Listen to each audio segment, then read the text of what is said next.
Friends, ఇప్పుడే అందిన వార్త. మంత్రి తుమ్మల నాగేశ్వరరావు సంచలన నిర్ణయం. కాంగ్రెస్ లో ఊహించని భిక్షా కంటూ వార్తలు అయితే వినిపిస్తున్నాయి. దీనికి సంబంధించి వివరాలు చెప్పడానికి వీడియో చేయడం జరుగుతుంది. చాలా మంది వీడియోస్ ఉన్నారు కానీ సబ్స్క్రైబ్ మర్చిపోతున్నారు. దయచేసి ఈ ఛానల్ సబ్స్క్రైబ్ చేసుకొని బెల్ ఐకాన్ ఆల్ పైన ట్యాప్ చేయండి. ఇటువంటి ఇంపార్టెంట్ ఇన్ఫర్మేషన్ మిస్ అవ్వకుండా మీ ఫోన్ నోటిఫికేషన్ వస్తుంది. చాలా మంది చూస్తున్నారు, లైక్ చేయలేదు. దయచేసి లైక్ చేయండి. ఇన్ఫర్మేషన్ అందరూ రీచ్ చేసిన వారు అవుతాం మనం.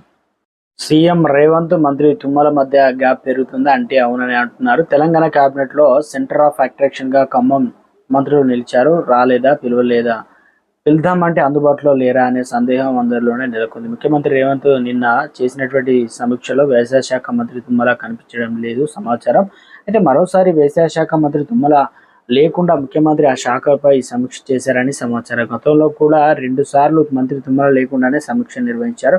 మల్కాజ్గిరి పార్లమెంట్ నియోజకవర్గం ఇన్ఛార్జిగా ఉన్నటువంటి తుమ్మల లేకుండానే గతంలో రివ్యూలు చేశారు ముఖ్యమంత్రి రేవంత్.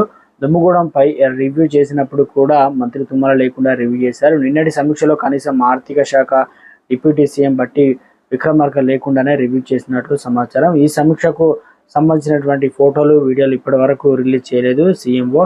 దీంతో సీఎం రేవంత్ మంత్రి తుమ్మల మధ్య గ్యాప్ పెరుగుతుందని చర్చించుకుంటున్నారు.